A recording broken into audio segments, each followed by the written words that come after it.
भाई आप कुछ नहीं पूछेंगे, मैं सिर्फ अपनी ओर से अपनी बात कहूंगा, सिर्फ ज्यादा मोटे तौर पर आपको मुझे लगता है कि उसी बारे में बात करनी है। देखिए, ओपीएस हिमाचल प्रदेश में कर्मचारियों की एक बहुत लंबे समय से एक मांग चल रही है। मैंने पहले भी स्पष्ट किया है, जब इस ओपीएस के कॉन्सेप्ट को हिमाचल प्रदेश में लागू करने की बात आई थी, उस वक्त कांग्रेस पार्टी की सरकार वीरभद्र सिंह जी के नेतृत्व में थी, हमारी सरकार नहीं थी। केंद्र से हमारी सरकार ने इस ऑप्शन को भेजा, लेकिन स्वीकार उन्होंने किया और संभवतः पूरे देश भर में हिमाचल पहला प्रदेश था शायद जिसने ओपीएस की ऑप्शन को एक्सेप्ट किया। एक बात। दूसरी बात, हम कर्मचारियों के लिए सदैव खुले रहे। जो बातें कर्मचारियों के विभिन्न वर्गों के माध्यम से हमारे तक पहुंची और जो इश्यूज उनके थे, एक एक को सुन करके उसका समाधान किया। और ऐसे में 4 वर्षों में कोई भी कर्मचारियों का कोई आंदोलन, कोई भी इस प्रकार का नाराजगी का माहौल जो प्रदेश में कहीं भी देखने को नहीं मिला, क्योंकि उनके ड्यूज समय पर जो देने चाहिए थे हमने समय पर दिए। कोविड की स्थिति होने के बावजूद भी कर्मचारियों के ड्यूज भी दिए, कर्मचारियों के एक दिन की सैलरी डिले नहीं की हमने, एक दिन के लिए पेंशन डिले नहीं की।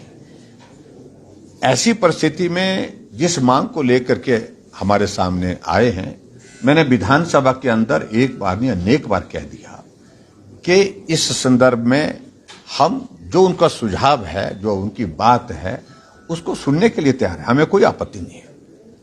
और हमने समाधान क्या हो सकता है उसके लिए उनकी ओर से आग्रह आया था कि एक कमेटी कॉन्स्टिट्यूट की जाए। वो कमेटी हमने चीफ सेक्रेटरी की अध्यक्षता में कॉन्स्टिट्यूट की है। अपनी बात उनके पास भी रखी जा सकती है। और आज जब आंदोलन के लिए उनने कॉल दिया है तो हमने कहा कि आप आए हैं, आपका स्वागत है, आप अपनी बात को लेकर के जो बात कहनी है वो कहिए, लेकिन 10-15 प्रतिनिधि जो आपके प्रमुख हैं, जो आना चाहते हैं, वो आए, बात करें। लेकिन उन्होंने 103 के पास आकर के असेंबल होकर के वहां पर ट्रैफिक को जाम किया। आना जाना शिमला का आपको मालूम है कि कितना कठिन हुआ, लोगों को परेशानी हुई है उस कारण से। और उसके बाद पुलिस के साथ भी स्कफल करने की कोशिश की। कर्मचारी हैं वो, और मैं आज भी उनके साथ यही कहना चाहता हूं, अपनी मांग करिए, लेकिन मेहरबानी करके आप कर्मचारी हैं सरकार के, और ऐसे में सरकार के खिलाफ आप अपनी बात जितनी शालीनता से कह सकते हैं कहिए, लेकिन जिस भाषा में कुछ लोग बात करने की कोशिश कर रहे हैं वो उचित नहीं है, एक कर्मचारियों के लिए किसी भी तरह से उचित नहीं है। हमने चीफ सेक्रेटरी को भेजा कि उनसे बात करिए, उनके अगर प्रतिनिधि आकर के हमसे बात करना चाहते हैं उनको लेकर के आइए। हमने वरिष्ठ मंत्री सुरेश भारद्वाज जी को भेजा कि उनके कुछ लोग अगर मिलकर के हमारे पास मिलने के लिए आना चाहते हैं तो वो आए, उनकी बात सुनेंगे, लेकिन आंदोलन जो है उसको सस्पेंड करें। आंदोलन के कारण वो भी कठिनाई में है, वो उनको भी परेशानी है और लोगों को भी परेशानी है, लेकिन उसके बावजूद उन्होंने अभी तक इस बात को लेकर के सुना नहीं है। और जिस तरह से वो मांग कर रहे हैं कि मुख्यमंत्री आकर के उनके बीच में आई, वो संभव नहीं है।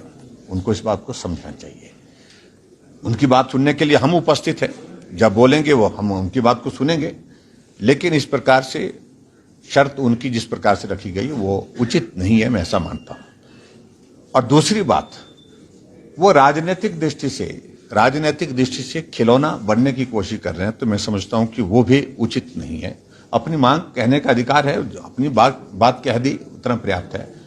और इसके बाद फिर मैं अंत में एक बार अपील कर रहा हूं आप सबके माध्यम से कि अपने जो प्रतिनिधि उनके हैं, उन प्रतिनिधि के साथ बात करने में हमको कोई भी कठिनाई नहीं है, लेकिन ये संभव नहीं है कि हम जाकर के वहां लोगों के बीच में जाकर के कोई बात करें।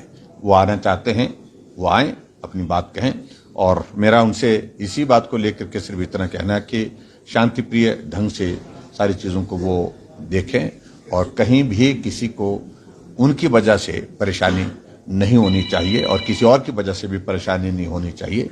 कानून व्यवस्था को सहयोग करें, इतना मैं अपील करता हूं। सर, आज जो स्थिति आज बिगड़ी है सर, लगता नहीं कि इंटेलिजेंस फेल्योर है देखिए ऐसा है, देखिए इसके इंटेलिजेंस फेलियर की मैं नहीं मानता हूं, तो हम एक्सपेक्ट करते उन्हें 1 लाख बोला था, यहाँ पर 8 और 10,000 के बीच में लोग पहुंचे। सर उनकी तरफ से राय ये भी आ रही है कि विधायक अपनी पेंशन छोड़े। अगर विधायक अपनी पेंशन छोड़ने, देखिए उनकी राय से चीजें चलेंगी, ये संभव नहीं है। बल प्रयोग हुआ है सर, वाटर कैनन बल प्रयोग इसको नहीं कहते, जब उनने सारा पुलिस के इसको जो है तोड़ा है, और जिस प्रकार से वो किया है, पुलिस ने बहुत शांतिप्रिय ढंग से और संयम और सब्र के साथ काम लिया है। मैंने अभी भी कहा है कि हमको सब्र और संयम के साथ ही काम करना है, और मैं उनसे इस बात के लिए आग्रह करता हूं कि आंदोलित होकर के इस प्रकार से समस्या का समाधान नहीं है। Thank you please, thank you.